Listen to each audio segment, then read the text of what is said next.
What's up, you guys? Welcome back to Season 7, Episode 6. As always, we're your hosts. That's Tristan Murph and I'm Zoe Van Nie. And before we kick this baby off, let's head over to the news. On the 21st of March, the municipal elections were held in Maastricht. We'd like to congratulate all the parties who managed to get a seat, and we're looking forward to them forming a coalition that will represent all of our interests. Starting from the 1st of April, passengers taking the bus will no longer be able to pay with cash. So if you're planning on taking the bus anytime soon, either bring your OV chip card or your card. Sorry. So coming up in this episode, we have a report on mental health problems among students. A report about feminism in Maastricht. What's happening at Tapijn? But first, let's head over to the TedxYouth event. Won't you come see about me? I'll be alone, dancing, you know it, baby. Tell me your troubles and doubts, giving me everything inside and out. And love strange, so real in the dark. Think of the tender things. Today we were all talking about shifting paradigms, and in a way there were several paradigm shifts in the message I wanted to convey. So one is breaking away from tradition. In my case it was a religious tradition, which sometimes, especially if you're very young, can feel like a very hard, brave thing to do. And then also not following the crowd or believing that once you make a decision to leave something behind, that there's nothing left in that tradition that you can still profit from. So, you know, even some ideas are not good anymore, that doesn't mean that everything is terrible. So learning to kind of navigate that gray zone or being open to things that you've left behind. So I was convinced and I was sold from a very young age that hard work leads to results. And only to find that after 2008 that didn't follow, like the equation broke. It didn't matter how hard I had worked, nothing mattered anymore. And I was really, really upset. And there was the loss of that future, but also the not knowing how to cope with being really upset, because that was not what I was expecting to be in my 20s. I think we're very preconditioned, especially, you know, now that we have answers at our fingertips, that there's always a way out, there's always an answer, there's always a next step. And I think my tip, if anything, would be trying to learn to be comfortable with discomfort and with not having answers. Because once you learn to stay in that complicated place, new opportunities arise because you're leaving the space for those things to arise rather than provoking things. When you talk about paradigm shift, what you're really talking about is a change of values and ideas and patterns of behavior, of interaction with other people. One of the things that I discussed in the talk was this idea of emergence, which is this phenomenon you see in interconnected systems where the local patterns of interactions of the elements of these systems give rise to what is called emergent properties, which are greater than the sum of the parts of the element. If we are talking about really a shift of paradigm, we should start thinking about what is it that we can collectively achieve that is completely different from what we can individually do. Because that's the sort of need we need to deal with all the shit we're facing, like climate change, like the many, many different crises. SRHR means Sexual Reproductive Health and Rights, and it's about everything that is something to do with love, sex, and relationships. I went to a bioethics course in Italy where I met a gynecologist, and she talked about abortion in her country in Chile being illegal, but her profession to save lives, and that dilemma really got me into the abortion part. But I'm also originally from Iran, and I know that some things I have found a way with my parents. We have very liberal parents, but still some topics were hard to discuss or are taboo.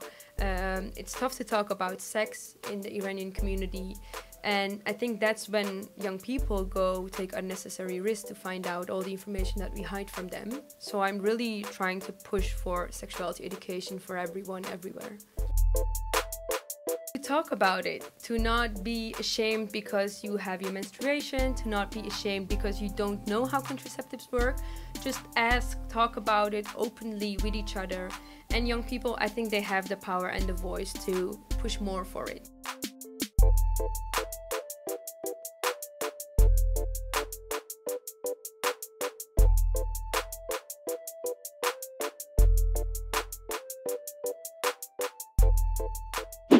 As we all know, mental health is a rarely discussed but very important subject.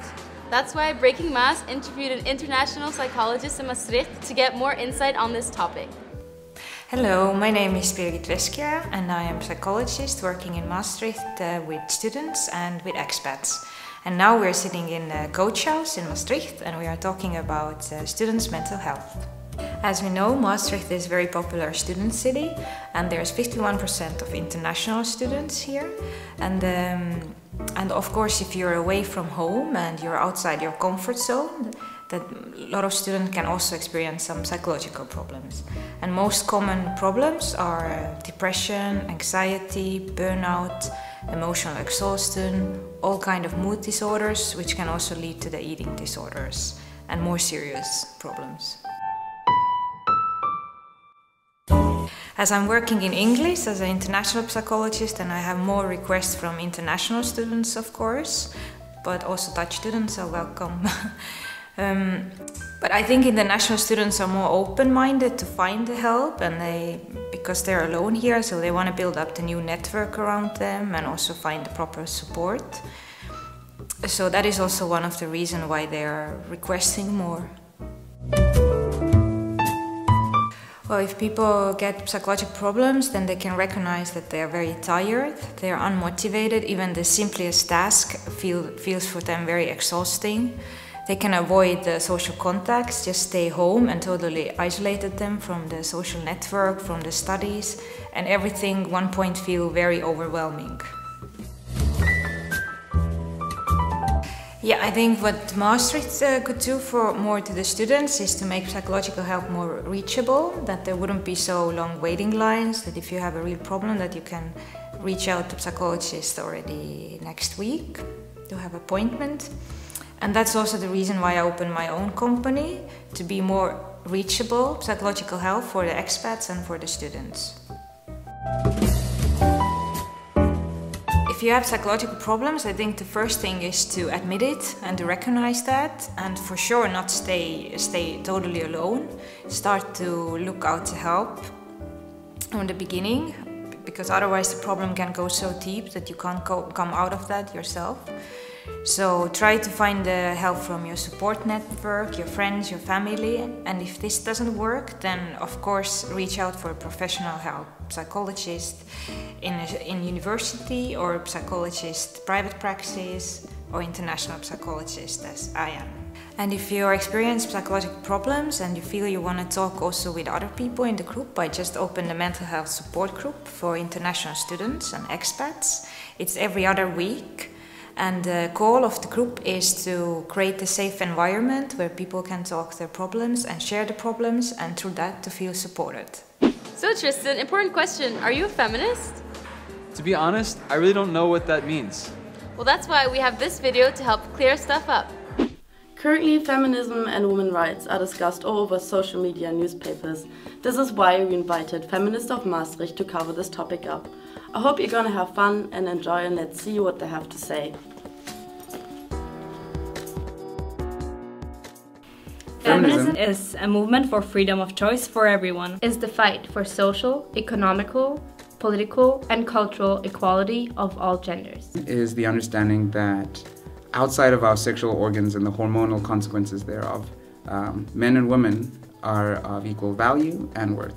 It's also an intersectional movement, which means that we sympathize for all those minorities that have been oppressed for the years, and we try to give them a voice when they are not allowed to have one. Why am I a feminist? Would you ask someone that's not racist why they're not racist? It's just common sense.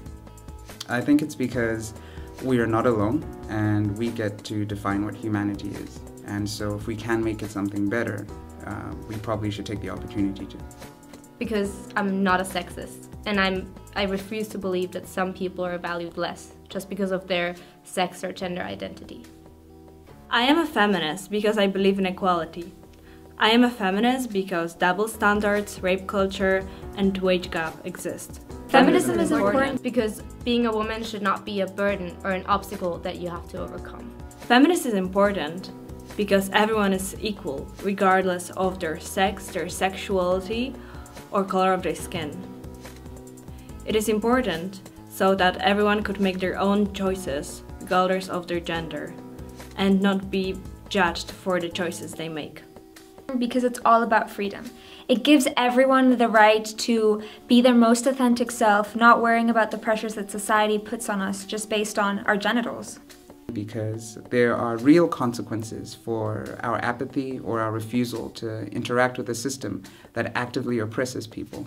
And so if we don't join a fight, we sort of enable those who hurt the people that are affected by it. Feminism is not about making life fair. It's about making life just. That means that you actively work to remove a system of oppression from people that are disenfranchised. Feminism is not evil. It's not about hatred. It's not about pushing men down in order for women to be better. Instead, it's about putting men and women to the same standard. And most importantly, it's not selfish. It's not just for me, it's for everyone. It's for you and your parents and your grandparents and everyone watching this video. It's about society and our community and making it better for everyone and for future generations to come. Feminism is not about fighting men, but about fighting the patriarchy. Feminists will not create chaos in a society.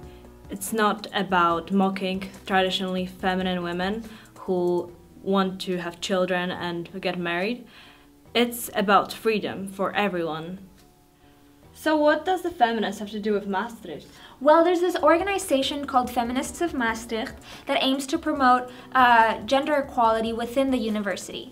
So it's a really cool organization. They really try to advocate for feminism to be more known about. They try to spread awareness about inequality, and they're really nice and friendly, so you should definitely check them out if you're interested. Great, how can I join them? Well, they have a Facebook page, an Instagram page, and they have meetings every Thursday in the law faculty at 6 p.m. So if you're interested, just pop by, say hi. If you like it, stay. If you don't, it's okay. That's great, thanks. Yeah, anytime. So apparently, Tapijn is currently under construction and no one knows what it's going to be. What do you think it's going to be? Well, I'd like it to be a trampoline palace. Sounds fair. What about you? An underground airport. Sounds highly unlikely. So let's see what other ideas are floating around.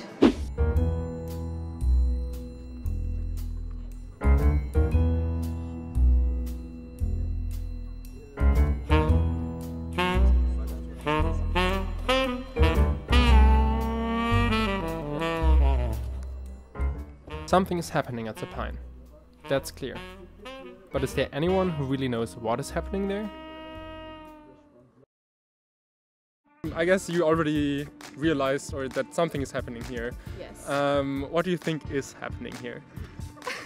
I only know that like Maastricht University, they're doing some kind of new buildings. I've seen a video online saying that there's going to be a new library. They're going to extend the Tapijn library. I'm not entirely sure, but probably construction for a university building.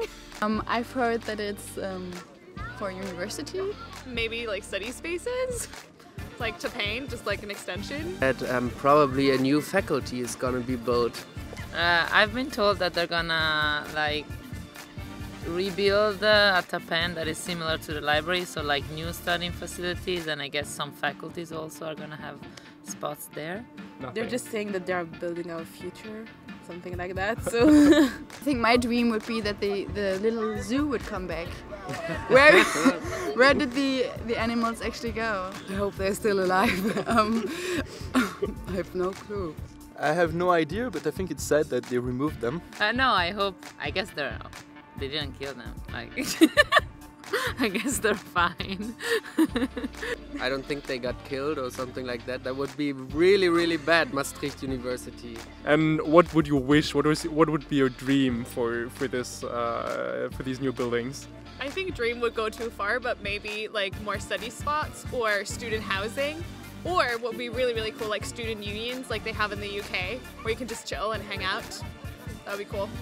I think a library would be definitely good because we just don't have enough space. And I mean, then about data and knowledge engineering, I mean, I'm doing law, so that's not really my stuff. But if they want more building, great for them. Yeah, a nice swimming pool, tennis courts, yeah, all those things would be amazing. More animals.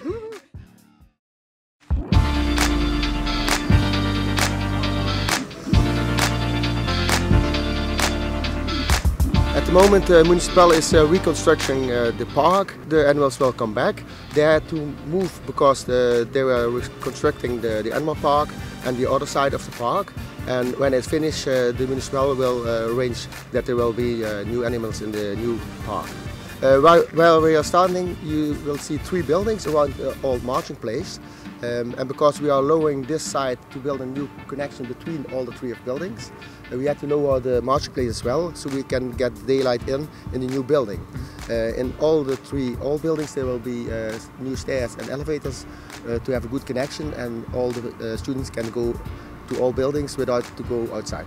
There will be 2 lecture halls, smaller ones for 150-200 people, and there will come some learning spaces as well for the library. And 2 faculties will go there. And in the 2nd and 3rd phase there will be more learning spaces and a big lecture hall for 350 people. And we hope to start in September 2018, and it will be finished for the new year of the university from 2019. And we make 1 new building above the surface, and it will be at this spot. To make space for the new buildings, we had to demolish some buildings. A few are still here. That's the werkgebouw, we call it, with the artists. We have the brasserie, the restaurant is still running, and the learning spaces for the university library.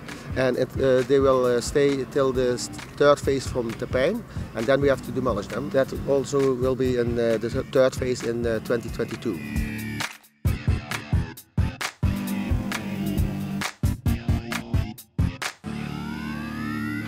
And now for the upcoming events.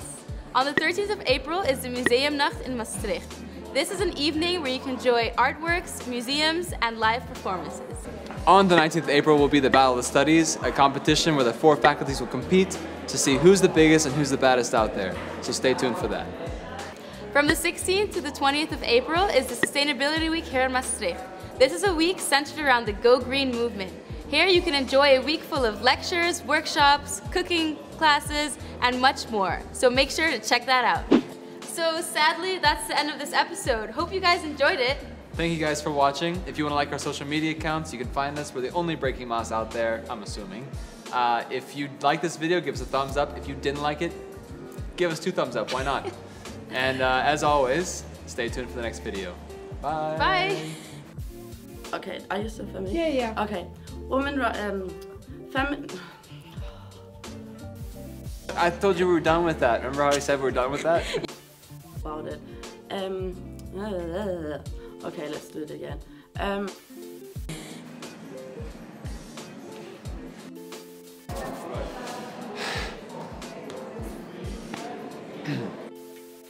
Maybe. As we all know, mental health is a very... No, shut up.